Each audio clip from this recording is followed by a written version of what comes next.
Chennai Silk Saree Sale. Latest collections at unbelievable prices. Up to 50% offer or branded gifts. T Nagar, Velachery, Krompet and Thiruvallur. ரோந்த் படம் எப்படி? Crime thriller கடத்தும் நிஜ போலீசாரின் வழி. ஆளுமை செலுத்தும் பல துறைகளிலும் தலைமைக்கும் கீழுள்ளோருக்கும் இடையே அதிகார இடைவெளி இருப்பதை காண முடியும்.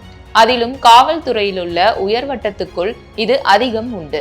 இதில் சிக்கும் நிஜ போலீசாரின் வழியை தான் அழுத்தம் திருத்தமாக சொல்கிறது மலையாள திரைப்படமான ரோந்து. இரவு நேரத்தில் ஒரு பழுதான பழைய போலீஸ் ஜீப்பில் ரோந்து செல்கிறார்கள் SI Dileesh Pothan, police driver Roshan Mathew. தொடக்கத்தில் இருவருக்கும் முட்டிக்கொள்கிறது. இரவு ரோந்து செல்லும் ஒவ்வொரு இடத்திலும் நடக்கும் சம்பவங்கள் இருவரையும் கொஞ்சம் கொஞ்சமாக இணைக்கிறது. அப்போது நடக்கும் ஒரு சம்பவத்தை கையாளும் உயர் அதிகாரிகளின் சிஸ்டத்துக்குள் இருவரும் சிக்குகின்றனர். அந்த வியூகத்தில் இருந்து தப்பித்தார்களா இல்லையா என்பதை த்ரில்லிங்கான திரைக்கதை வழியாக உரைய வைக்கிறார்கள். ஒரு பழைய ஜீப், அதில் இரு போலீஸ்காரர்கள், அவர்களின் பின்னணி கொண்டே அழகாக நம் மனதை தொட முடிந்திருக்கிறது.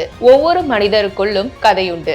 அதன் வழியாகவே அவர்கள் உலகை பார்ப்பார்கள் என்பதை இந்த இரு கதாபாத்திரங்கள் வாயிலாக நமக்கு காட்சிப்படுத்துகின்றனர். எஸ்ஐ திலீஷ் போத்தன் தனது குழந்தை பிறந்த அன்றே இறந்ததால் குழந்தைகள் மீது பாசம் கொண்டவராக இருக்கிறார். குழந்தையை இழந்து மனநல பாதிப்பில் இருக்கும் தன் மனைவியையும் ஒரு குழந்தை போலவே கவனிக்கிறார். இதெல்லாம் அவர் ரோந்து பணிக்கு போகும்போது சந்திக்கும் சம்பவங்கள் வாயிலாகவே பார்வையாளர்களுக்கு கடத்தி விடுகிறார்கள். ரோஷன் மேத்யூவின் தந்தை மனநிலை பாதித்து இருந்தவர். தன் குடும்பத்தினர் மீது பாசம் கொண்ட ரோஷன் மேத்யூவின் மனதில் தீரா வலியை சுமந்து கொண்டிருப்பதை அவரது கண்கள் வழியாகவே பார்வையாளரான நம்மால் உணர முடிகிறது.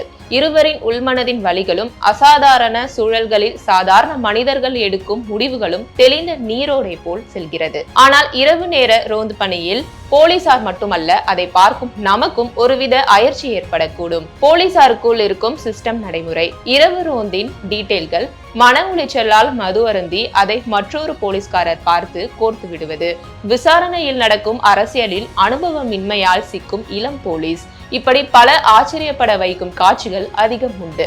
இதற்கு காரணம் இயக்குனர் ஷாஹி கபீர். கேரள காவல்துறையில் இவர் சில காலம் பணியாற்றியது அவர் எழுத்துக்களிலேயே பிரதிபலிக்கிறது. காவல்துறையினரை முன்வைத்தே இவர் எழுத்தில் வெளியான பல படங்கள் ஹிட்டடித்துள்ளன. Joseph, Nayattu, officer on duty ஆகிய படங்கள் இவரது திரைக்கதைக்காகவும் கொண்டாடப்பட்டன. பலரையும் உலுக்கிய இளவிழா பூஞ்சரா திரைப்படத்தின் மூலம் இயக்குனராகவும் அவதாரம் எடுத்த ஷாஹி கபீர் எழுதி இயக்கியிருக்கும் இரண்டாவது படம் தான் இந்த ரோந்து. போலீசில் பல அடுக்குகள் உண்டு. அதிலும் ஒவ்வொரு அடுக்கும் கீழ் உள்ளோரை அடக்கி வைக்க பார்க்கும். உயர் அடுக்கில் இருப்போரில் பலரும் கீழ் அடுக்கில் உள்ளோரை பார்க்கும் பார்வையே வேறு. அதை அவ்வளவு நுணுக்கமாக அவர்களின் நுண்ணரசியல் விசாரணையில் சிக்கினால் என்னவாகும் என்பதே ரோந்து எனும் இந்த அட்டகாசமான சினிமா. பெரும்பாலான இரவு காட்சிகளில் நகரும் கதைக்கும் காட்சிகளுக்கும் தனது ஒளிப்பதிவில் நல்ல திரை அனுபவத்தை கொடுத்திருக்கிறார் ஒளிப்பதிவாளர் மணிஷ் மாதவன். இசையும் நேர்த்தியாக இருக்கிறது. மதம், சாதி, அரசு, லஞ்சம், குடி, உளவியல் சிக்கல்கள், கடந்த கால குற்ற உணர்வுகள் என பலவற்றையும் தொட்டு செல்லும் திரைக்கதை நம்மை முழுமையாக எங்கேஜ் செய்வதும் சிறப்பு. காவல்துறை அரசியலை அறிய விழைவோர் தவறவிடக்கூடாத படைப்புதான் இந்த ரோந்து. இப்படத்தை ஜியோ ஹாட்ஸ்டார் OTT தளத்தில் தமிழிலும் பார்க்கலாம்.